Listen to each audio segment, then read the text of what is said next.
What were we talking about? God. Yes. Yeah. So how has your relationship with God helped you? And you were talking about it being controversial. I feel like it's a very controversial thing right now because I feel like there's so much bad stuff going on in the world that I feel like people have kind of steered away from God Because they're doubting him. Yeah, and I'm not gonna lie. There are moments sometimes where I feel like so much stuff hits me, or sometimes I'm just like, why is this all happening? Like, you have those little self-doubts, but I have to remember that we're not perfect. So it's like, I have to remember, and I say it as a self-reminder to myself too. I have to remember that just because bad stuff is happening, it's not God's fault. No, absolutely. We're Yeah. sinful creatures, and Exactly. And God didn't want all this to happen, but because we sin, bad things happen, and it's not Exactly. God's fault. It's like our human being, like our nature. Like, it says it right there in the Bible, and I feel like that's the only way to get close to God is by reading His Bible, His by word, reading yeah. His word. And honestly, I won't lie. I feel like I've been lacking on it a little, which is why I feel like sometimes emotionally I feel a little lost. But anytime I feel very lost, I know it's because I'm kind of losing that relationship with Him, and I'm like, okay, I need to pause. I need to go back to getting close. I need to go back to His word where everything starts. But yeah, I feel like I've never been able to do anything without God, And I feel like a lot of people, I say it's controversial because I know a lot of people who say, no, you do it because you did it. And I'm like, well. Because what? Like, you did something because you did it. Physically. Yeah, like the whole physical I have someone in my aspect. life that says you're giving too much credit to God. Give yourself the credit. Which, I'm strong. I'm capable. I'm able. But also, my foundation is God. Yeah, because if you think about it, it's like, okay, yes, I did it, but who gave me the strength? I'm strong because of Him. Exactly. And it's like, who if gave this me the person strength? watches this that I'm talking about, I love you for expressing to me how strong I am. But Yeah. I wouldn't be that strong without the reminder that no matter what, God has my back, and that everything, even if it doesn't go as I plan, there's a greater plan, and I can be confident in that and have peace in knowing that. Exactly. It's really tough, like, when you hear sometimes people, for me, I feel like sometimes it's a little tough hearing that because sometimes it can be discouraging. It can be a little discouraging. I have doubted. Yeah. For sure. But it's because, like you said, we're sinful creatures. Yeah. We're not perfect. We're imperfect. God literally says it in the Bible that there will be times where we'll doubt. But, I mean, I definitely could not have done anything without God. Like, I look at everything I've accomplished, and it really just sinks into me that I'm like, this is stuff that I've prayed to you about, that I wanted. Isn't that amazing? You can look back and see all your prayers. Beautiful. Yeah. Like, it's things that I'm like, wow, like, I never thought I would be able to accomplish this. Living on my own, genuinely, I thought I would never be able to do it without a man. Because, growing up in a Hispanic household, especially as a woman, it's hard because we're taught, men are the breadwinners. And my mom had taught me the opposite, but my grandma's very traditional. Yeah. And so Same. I love my grandma so much. She's like my second mom. I love her. But she is a very traditional woman. So growing up, and Like you serve for your husband kind of a thing?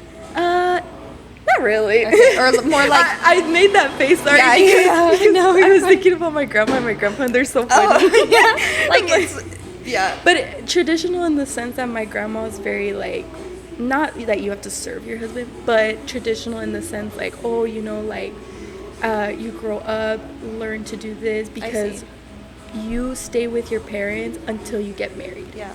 And then you get married, and then, your husband takes care of you, you take care of your husband. So I remember. I don't think that's bad. It's not a bad thing. I don't want anybody to think I'm saying Yeah. a bad thing, because I remember growing up, like, technically, I want that. Like, I won't lie, I want that life. I want a man to not serve me, but kind of. Yeah. Wait, what's another word? I want a man to support you. To support me. Yeah. Yeah. And I'll support you. Exactly. It's because technically, like, I know it's so controversial, but I like that life. Yeah. Like, low-key, when I get married, I don't want to work.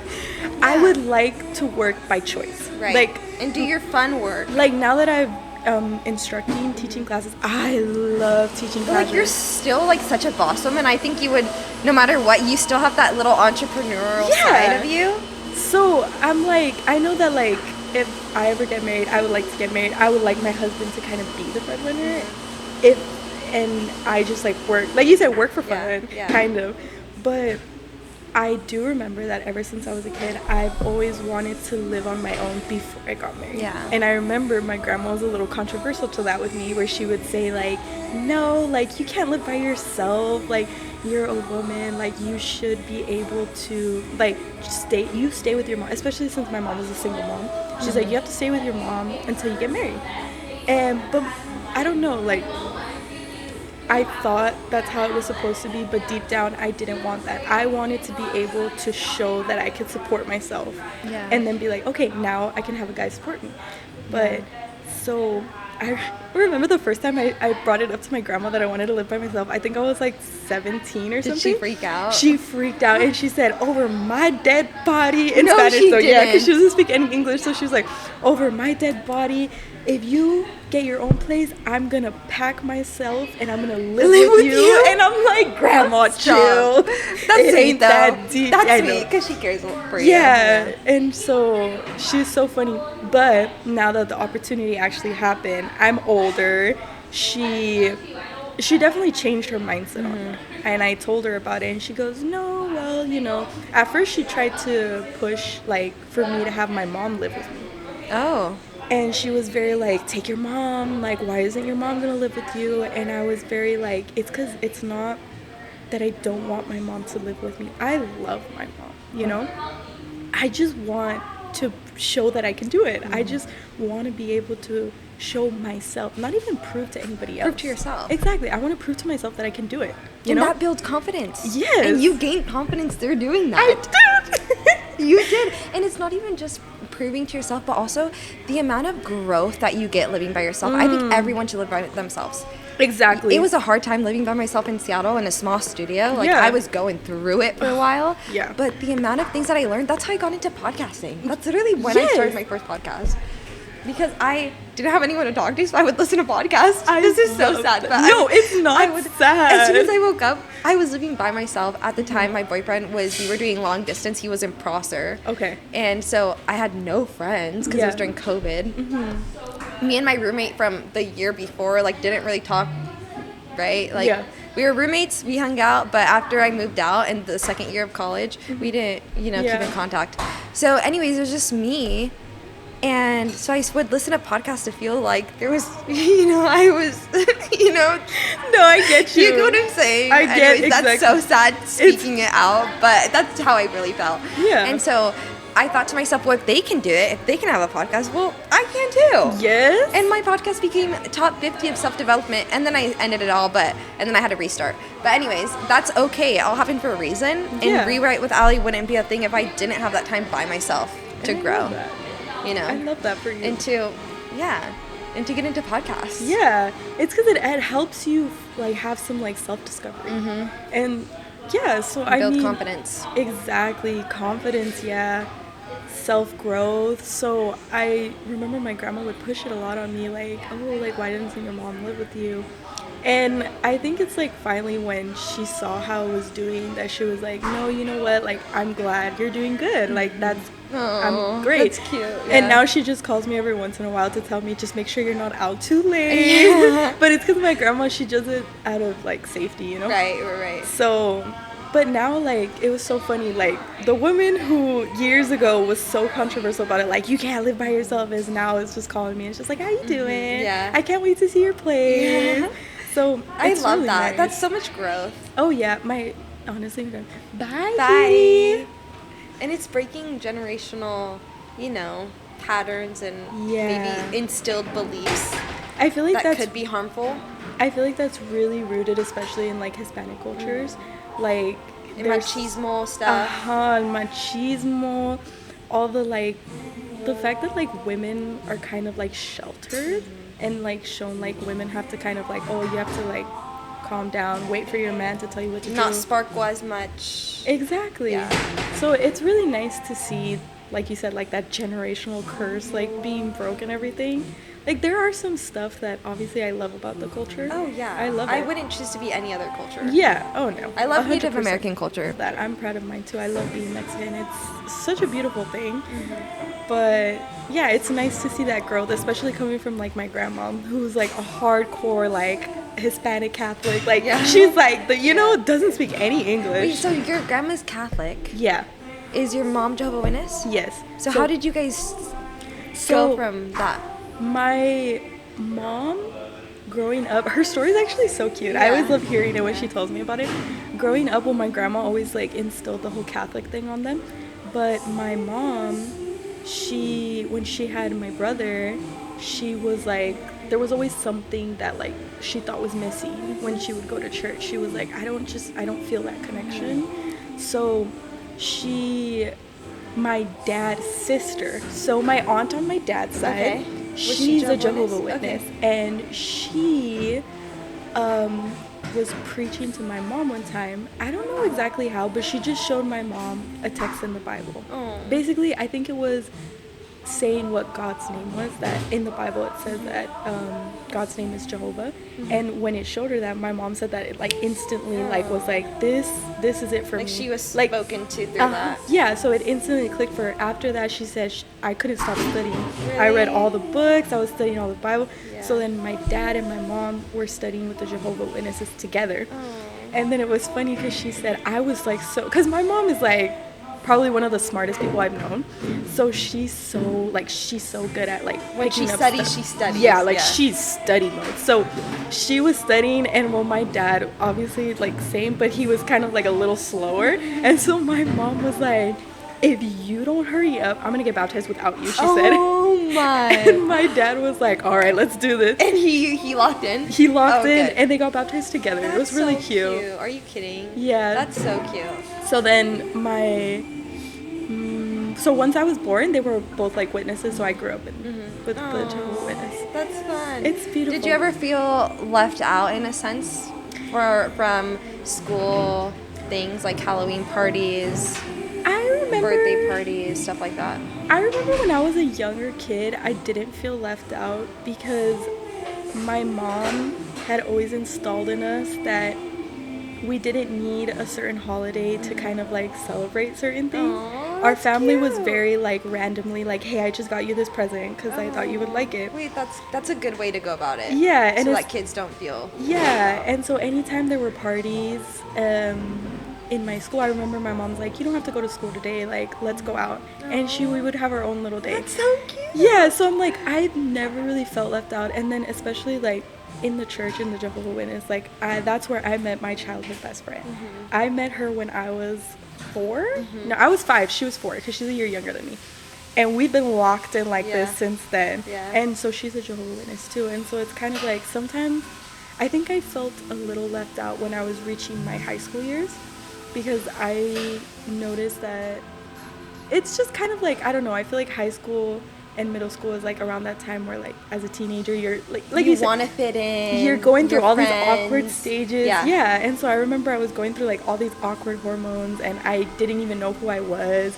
And so at that point I remember I had felt a little left out, but I had a lot of nice friends in high school who I would say I was Jehovah's Witness, and they were like, okay, that's nice, like I still want to be friends with you. Yeah, they respected it. Yeah, and I love that. I love when people respect that boundary because it's like, well, just like I respect what you do, it'd like be nice if you could respect what I do. Yeah, I agree. Like I don't judge. And with anything. With anything. And so I'm like, I don't judge you for celebrating or anything. I love that you do that for you, but I just, I'm like, not gonna. Yeah. And like you have your own reasons, right? Yeah. So because I studied Jehovah's Witness growing up for a few years. Really? Oh, nice. So I was baptized Catholic because my mom grew up Jehovah's Witness. Wait, let me just backtrack. My grandma and grandpa, okay? Yes. My grandpa was Catholic, or is Catholic. My grandma, Jehovah's Witness. Okay. And when they got married, my grandma's basically was like, you do your own thing if you want to. I'm going to do my own thing. Yeah. But she would try to get my grandpa to do stuff with her, and he grew up Catholic, and that was his thing. So he's like, no, I'm Catholic. Right? Yeah, like. So she was doing her own thing, but she raised the kids Jehovah's Witness, so they would all go to church. Okay. Okay. And And anyways, so then my mom met my dad. My dad was Catholic. My mom felt the same way about Jehovah's Witness the way that your mom felt about Catholic. So my mom's like, I love the people. I love the relationships that I've made, but I just don't feel a connection. Right. And she did all the things, all the study groups, all the things, right? And so anyways, she tried Catholic stuff. She never got baptized in it, but I think my mom just kind of built her own relationship rather than stick with the religion, you know? Yeah. Which I love that for her. But so anyways, then we were baptized. I was baptized Catholic, and then my grandma introduced me to Jehovah's Witness. She would always talk to me about God. I think my first memory of the Lord was with her, because my mom, we would pray, but like actually memory of God being introduced was from my grandma, like showing me her little pamphlets and showing me videos and stuff on the JW website, you know. So so I love, like, she really introduced me to God, honestly. That's beautiful. And and so she would have these people go to the house and study, and I loved it, right? We would read from the Spanish Bible and from English so that I would understand. And so I would learn how to read Spanish more. And anyways, and then I stopped because I started getting into sports, so I just felt like they stopped coming to my house because I would be at practice. And I stopped for a while. Then there was a new Christian church up in Prosser that opened up called Bethel. So I started going to Bethel, and I just liked more having a relationship, you know. And at first my grandma was kind of against it a little bit in the sense, but she's learned to respect it in the sense of we talk about God, but it's like I love your relationship with God and she loves mine, even though it's different. And I think that's so beautiful. Because honestly I love my grandma, but growing up she felt like, and this is just her, she has other things going on in her life, but she would feel like it was personal. If I didn't go to church with her, she would be sad about it. A little like, personal. Yeah, personal. And I'm like, no, I love that you do that. You know? And I, even when Jehovah's Witnesses talk to me, I ask them all the questions because I still love you know, like I would still study it. But yeah, I think everyone's spiritual journey is way different, and I think respect is at the root of it, you know? Like, our purpose here is to love each other and to love God and to be a representation of Christ, so. And I understand that 100% because that same thing with my grandma, too. Because my grandma, I remember when my mom first told her that she was going to be a Jehovah's Witness. Yeah, she was probably upset. My grandma took it real personal. See? She was like, are you serious? Like, she took it really to heart. And so it's really nice to see my grandma's change in that because now my grandma, like you said, she loves it now. She comes with us to our meetings and too. Ask questions. She loves coming to like our assemblies because it's just the assemblies are fun. They're so fun. And getting all dressed up. It's nice, and I love the information that they give us. So she comes to the assemblies now with us, but she's told us, she's like, oh, but I'm forever gonna be Catholic, and we're like, that's okay. Like, if you want to be Catholic, well, but I think it's good.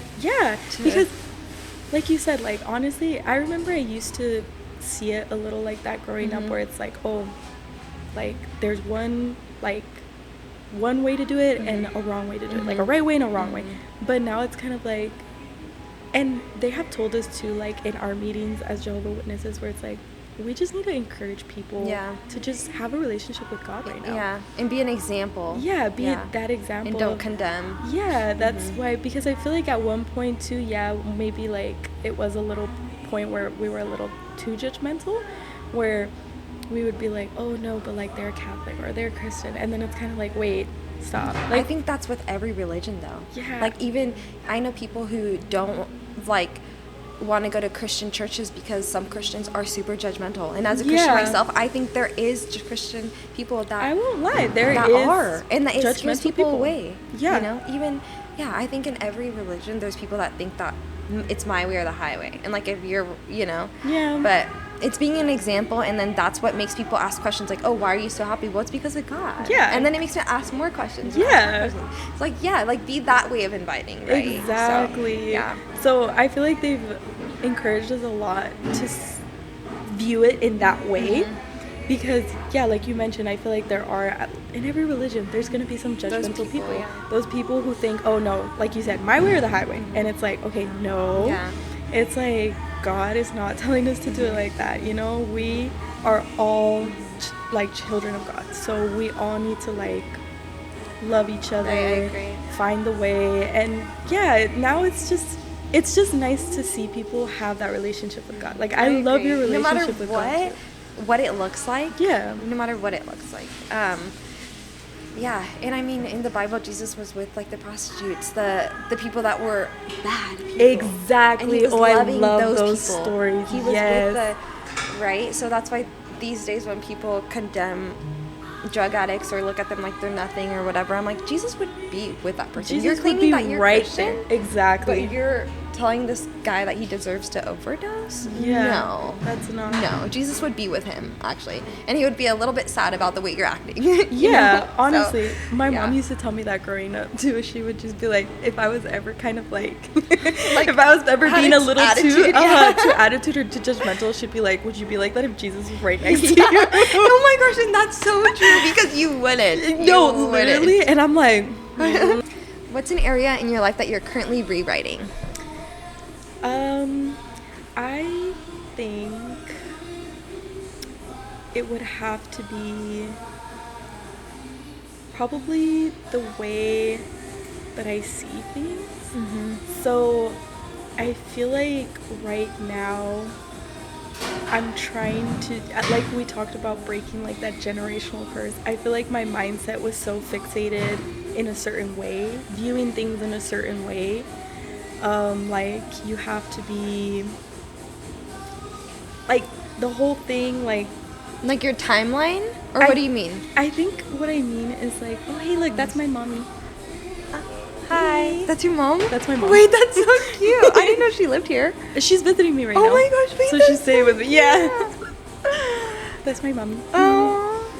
But yeah, I feel like I'm rewriting me. Like I feel like I'm rewriting the way I see things. Like I feel like right now life, especially right now, I feel like life is so tough. At least for me, I feel like mentally everything kind of has just been like wearing down on me. Mm-hmm. But I feel like it's because I was so closed-minded, where it's like, okay, I have to see things this way. Like it's like going through a path, and like I'm so focused on the floor and all the dirty stuff that's on the floor that I'm not even looking around at like your blessings. Yeah, at all the blessings, and the good things. Like, wait a minute, there was a path right there. Right. There was a path right there that I could have gone through. Yeah. But I'm so focused on looking at this bad thing that I'm not looking at what's around me. Yeah. And I mean, if you look in the past, right, of the times that you have felt lost, everything ended up working out. Exactly. So just trusting in that no matter what, it's going to work out. Even if you're struggling now, like be grounded in the fact that things will work out no matter what. Yeah, and so I feel like that's kind of what I've been doing. I feel like I've been slowing down in life too. Because like I mentioned, growing up, I feel like me and my mom were always like, my family was always very like a rush type of person. Yeah. Like, okay, let's get it. Yeah. Oh my God, it's already this time. And I'm like, wait a minute. Just chill. It's not an emergency. I don't know if you've seen that video. I saw this TikTok and it really like, I don't know, it really spoke to me. Where this girl was washing the dishes and she's washing the dishes really fast and then she's like, and then she slowed down. Your shoulders, yeah. I saw a video saying it's okay, it's not an emergency. It's okay, it's not an emergency. Exactly. And then they take a deep breath. They're like, you're like, it's not an emergency. It's right. Yeah. Like my mom has always told me, growing up, and I didn't even know this, I've always been tense. Yeah, my shoulders have always been like this. This is how I am all the time. Yeah. I don't even notice it anymore. Like I didn't even notice it, and my mom would always be like, and I'm like, oh my God, like I didn't even realize I was tense. Yeah. But it's because I feel like I'm always so like fight or flight. Yeah, like ready fight or flight. Ready for the next thing that's gonna come your way. Exactly. And so I think living by myself is what really taught me, is that I was like, wait, like slow down, chill. I need to You're slow fine. down. Like we only have so much time left, like of living. I'm like, I could die tomorrow.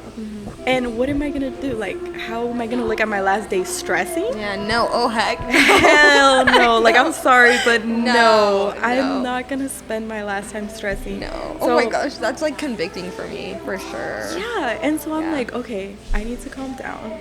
And being present. Like, be present, be more present with everyone, with everything. And then also job-wise too. Like, I know we need to maintain ourselves, but I just don't like my job right now. Like, the one I work from home. Like, it's a big blessing to be able to work from home. It's a blessing. I know it is.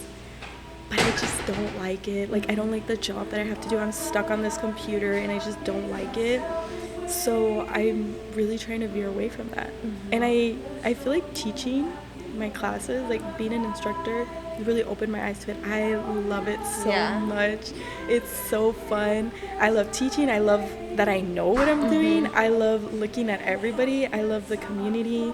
So I feel like I'm definitely rewriting like just myself. Just your life. Yeah, seriously. Just my life. I'm like, I need to slow down. And right now you're in the midst of it. Yeah. And that's okay. You're figuring things out. So am I. Like, I have my bad moments. Do not get me wrong. No, but like we're figuring it out. We're still young. How old are you? I'm 23. 23. Okay, we're the same age. Yeah. And like, and these are the years to figure it out. Yeah. Seriously. Try everything. Oh, to do God. everything. And I feel like the 20s is where everybody feels like, well, that's what I've been hearing so far. And I feel it too, where it's like, you feel like you're in such a rush, like you're running out of time. Yeah. But you're not. Exactly. You're not. And so I'm like, I've seen videos. I saw this other one. Me with my videos. No, same. I saw this one video of this one guy who was saying like, oh, this person didn't start their business until 40. This girl didn't even do it until she was 35. When they were, Mel Robbins right now is older and she barely got successful at her age, And so it really does make me feel better because I'm like, okay, wait. I need to calm down. Yeah. I really did. Like, when we're teenagers, at least in my case, when I was a teenager, I thought that by my 20s, I was going to have everything figured out. I thought I was going to be a nurse right now, getting my master's. Yes. I thought I'm not even in the program yet. No, because me too. I thought I was going to be a nurse. I thought I was going to be married at this point. I'm not going to lie. I really thought I was going to be married. And then Me too. Thank God I'm not. Me too. I wouldn't be an instructor. I wouldn't be living here. I wouldn't have met all of you beautiful people. Like, I wouldn't have the friends that I have. Yeah. So it's a nice thing. It's a nice thing. I agree.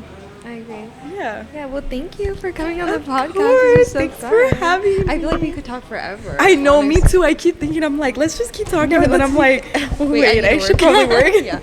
Okay, well, where can people find you? And you're instructing. Do you have an instructor page? You don't, huh? I don't have my own. You guys can just, I have my regular Instagram. I keep thinking, should I do an instructor page? But I think you should. Make cute little reels. Maybe I will, to be honest. Actually, I wouldn't mind. Stay tuned. Yeah, stay tuned for that, guys. Yeah, but do you like people following your regular now? I don't mind on my regular Instagram. I mean, it's...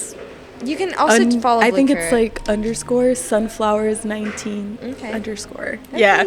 I'm always posting when I teach classes on the Blue Carrot, and I've noticed that that's how people are following me. Yeah, and I love it because they find it. Okay, so you're already out there. I'm already a little bit out there. Follow Blue Carrot and her page, and stay tuned for an instructor page.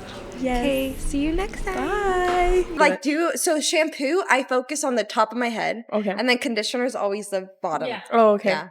Yeah, because I know some people, my mom used to do that, and I told her, stop doing that. She would wash her hair, like shampoo with scalp, and then she would shampoo her ends. And I'm like, really? Do not do that. I said, you're drying your ends. I was like, just shampoo your scalp and then put conditioner. I need to buy a good, oil, like a moisturizing, a deep conditioner. I like the Shea Moisture, like the Medica honey one. Okay. But sometimes, honestly, it's so moisturizing that it makes my hair like a little bit stringy. That's why I stopped using Shea Moisturizer, because it's so moisturizing that I felt like it started to... My hair just looked greasy all the time. Yeah. So I couldn't use it. Tiniest little bit of it. I'm trying to look for new... I'm still on the hunt. Right now, I'm using a Dove shampoo.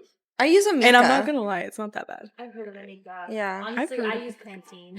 I love Pantene too, honestly. I heard it's I do. Bad. Is it actually? People say that it's not. Like this Korean one. I heard Dr. Groot is so good. My girl keeps telling me to get on it, and I keep wanting to buy it, and I keep forgetting. Costco. Okay. They say that it's so good to grow your hair, and I'm trying to grow it out so bad. I want it long. Notes. I want your length. I know. My hair was up to here. That's my fault. I blame myself. I'm gonna get Dr. Gru. Yeah. I had to I put need it in my to buy it notes. too. I'm gonna go to Costco. I need to go get protein shakes, shampoo, and you want those under eye patches. They Send also me have the those- protein shakes that you What buy pro- yeah, what because I protein want shakes it. do you buy? Eddie always gets mad at me. Which though, ones? because they're bad. They're Oh. NURRI. They taste so good though. Like you have Premier protein tastes like. I always Premier think they're Protein's so bonds of bad for beans. you. Really? Premier Protein? Yeah. It's disgusting. The Nuris are It's not. so bad for you. Premier proteins? Yeah. Yeah. I don't drink I've them. heard I of think they taste those. so bad. But the Nuris are pretty good. They Neries? taste really good, and they're not that expensive, and they're just a canned protein shake. Okay. I'm gonna have to look them up. I have to look them I up. need to do a whole I hate Costco to admit it, but I'm trying to listen to Eddie when it comes to clean eating. So Yeah, I it's hate it because hard. I'll go to stores and I'll look at the ingredients and I'm like, Everything has so many fillers and Yeah. preservative. It's so hard. I hate that. I'm gonna go to Europe. Have you heard about that? Yeah. I've seen people where they like backpack across, like they go to Europe for like 3 months and they're like, I've been doing nothing but like constantly eating and I they literally end up losing lost weight. 10 pounds. And I'm like, That's how I feel in so Mexico. when are we going to Europe? But even if I eat like bad food in Mexico, if I get raspados, which are snow cones, or if I get ice cream, it's still better for me because it's real. Like it's fruit. actual They real. use real Yeah. fruit to make the syrups. They use real cane God. sugar. It's not this fake stuff that we use here. Raspados sounds I so know, good dude, right it's now. So bomb. Yeah. And even That's for tortillas over Europe there summer. are Oh made my different God. than here. You know, So good. the ingredients are way also, better. like, I've started looking at labels more, but like, not too much. Because like at the end of the day, I still do be drinking. Well, see, that's where it balances out. You said you be drinking? That's hilarious. Love Yeah. how your hot girl is growing. You guys, you're doing so I good. love that for you. I was like so I love happy. your guys' support so much. Like even Eddie, like his support too. I love when we went on that first run. Yeah. Get comfy. And It I made my saw heart everybody. so- I was like, I was so nervous. I was like, you guys are here? of course. It's not just me. Yeah. You're never alone, girl. Thank you. No, yeah. It should be exciting. I'm excited to actually become like good at running too. Me Yeah. too. Shut up. You're already good. This girl, before the run on Tuesday, we're all texting and she's like, "Oh, guys, no, I'm serious. Like, I don't run." And I told her, I was like, "Oh, don't worry. Like, I'm really bad at it." Yeah. This girl, as soon as the run starts, zoom, she's gone. Me and Sam were like, this girl's like, I don't run. Yeah. Her and Jessica are liars. Y'all were zooming. Y'all Jessica were going. was running too. Well, she used to be a runner. Oh, really? She just hasn't done it in a while. And she said that, yeah, she just said, she's like, I haven't done it in a while. I don't run. I ran. But literally 2 weeks. you work training out for a session. lot. Yeah. So that helps with Pretty your good endurance. endurance. Yeah. I feel like I But only, then why does my heart rate spike climbing up the stairs? That should only is like 120 beats. I have no idea. That's me all the time. Yesterday I was demoing for the last class because I wasn't gonna demo it, but I demoed it for my 5:30 because there was a new guy in there, so I was demoing. And literally I was doing the mega leg lift and I'm doing it and then I'm like, yeah, so that's it, guys. Anyways, I feel like I'm always running out of breath. Hi, Queen. Bye. I did record that. Yes, I love that I'll conversation. include that in like the end or something.